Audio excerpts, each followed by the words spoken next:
CLP ಸಭೆಯಿಂದ ಹೊರ ನಡೆದಿದ್ಯಾಕೆ ಸಿದ್ದರಾಮಯ್ಯ ಅನ್ನುವಂತಹ ಪ್ರಶ್ನೆ ಮೂಡ್ತಾ ಇದೆ. ಏನಾದ್ರೂ ಅಸಮಾಧಾನ ಸ್ಫೋಟವಾಗಿದೆಯಾ ಅನ್ನುವಂತಹ ಪ್ರಶ್ನೆ ಕೂಡ ಇಲ್ಲಿ ಉದ್ಭವವಾಗ್ತಾ ಇದೆ. ಸಿದ್ದರಾಮಯ್ಯ ಜೊತೆ ಹೈಕಮಾಂಡ್ ನಾಯಕರ ಪ್ರತ್ಯೇಕ ಸಭೆ ಈಗ. ಸಿದ್ದರಾಮಯ್ಯ ಜೊತೆ ಕೆಸಿ ವೇಣುಗೋಪಾಲ್ ಹಾಗೆ ಸುರ್ಜೇವಾಲಾ ಸಭೆಯನ್ನ ನಡೆಸಲಿದ್ದಾರೆ. ಸಿದ್ದರಾಮಯ್ಯಗೆ ಸಾಥ್ ನೀಡಿರುವ ಎಂಬಿ ಪಾಟೀಲ್ ಕುತೂಹಲ ಮೂಡಿಸಿದ ಸಿದ್ದರಾಮಯ್ಯ ಪ್ರತ್ಯೇಕ ಸಭೆ.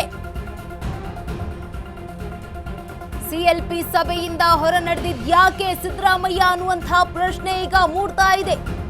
ಸಿಎಲ್ಪಿ ಸಭೆ ಆಗ್ತಾ ಇದ್ರೂ ಕೂಡ ಸಿದ್ದರಾಮಯ್ಯ ಅವರು ಹೊರ ಬಂದಿದ್ದಾರೆ. ಏನಾದ್ರೂ ಅಸಮಾಧಾನ ಸ್ಫೋಟ ಆಗಿದ್ಯಾ? ಸಿದ್ದರಾಮಯ್ಯ ಜೊತೆ ಹೈ ನಾಯಕರ ಪ್ರತ್ಯೇಕ ಸಭೆಯನ್ನ ಕೂಡ ಆಗತ್ತಂತೆ. ಅದು ಕೂಡ ಸಿದ್ದರಾಮಯ್ಯ ಅವರ ಜೊತೆಗೆ ಕೆಸಿ ವೇಣುಗೋಪಾಲ್ ಅವರು ಹಾಗೆ ಸುರ್ಜೇವಾಲಾ ಅವರು ಸಭೆಯನ್ನ ಮಾಡಲಿದ್ದಾರೆ. ಈ ವೇಳೆ ಸಿದ್ದರಾಮಯ್ಯ ಅವರಿಗೆ ಸಾಥನ್ನ ನೀಡ್ತಾ ಇರುವಂತದ್ದು ಎಂಬಿ ಪಾಟೀಲ್ ಅವರು. ಕುತೂಹಲ ಮೂಡಿಸ್ತಾ ಇದೆ. ಮಾಜಿ ಸಿಎಂ ಸಿದ್ದರಾಮಯ್ಯ ಅವರ ಪ್ರತ್ಯೇಕ ಸಭೆ ಏನಾಗುತ್ತೆ? ಸಭೆ ಸಿಎಲ್ಪಿ ಸಭೆಯಿಂದ ಯಾಕೆ ಹೊರ ಬಂದ್ರು ಮಾಜಿ ಸಿಎಂ ಸಿದ್ದರಾಮಯ್ಯ ಅವರು? ಏನಾದ್ರೂ ಅಸಮಾಧಾನ ಸ್ಫೋಟ ಆಗಿದೆಯಾ ಅನ್ನುವಂತಹ ಪ್ರಶ್ನೆ ಕೂಡ ಉದ್ಭವ ಆಗೋದು ಸಹಜ. ಯಾಕಂತಂದ್ರೆ ಮಾಜಿ ಸಿಎಂ ಅವರು ಸಿದ್ದರಾಮಯ್ಯ ಅವರ ಜೊತೆ ಕಾಂಗ್ರೆಸ್ ಹೈಕಮಾಂಡ್ ನಾಯಕರ ಈಗ ಪ್ರತ್ಯೇಕ ಸಭೆಯನ್ನ ಕೂಡ ಆಗುವಂತದ್ದು. ಕೆಸಿ ವೇಣುಗೋಪಾಲ್ ಹಾಗೆ ಸುರ್ಜೇವಾಲಾ ಅವರ ನೇತೃತ್ವದಲ್ಲಿ ಈ ಸಭೆ ನಡೆಯುತ್ತೆ.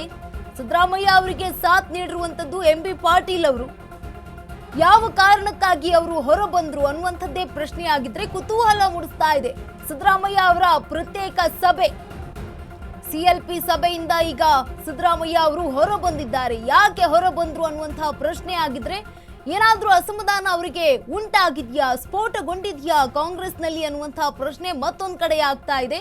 ಸಿದ್ದರಾಮಯ್ಯ ಜೊತೆ ಈಗಾಗಲೇ ಹೈಕಮಾಂಡ್ನ ನಾಯಕರು ಕೂಡ ಪ್ರತ್ಯೇಕ ಸಭೆಗೆ ಈಗ ಮುಂದಾಗಿದ್ದಾರೆ. ಅದು ಕೆಸಿ ವೇಣುಗೋಪಾಲ್ ಹಾಗೆ ಸುರ್ಜೇವಾಲಾ ಅವರ ಜೊತೆಗೆ ಈಗ ಪ್ರತ್ಯೇಕ ಸಭೆ.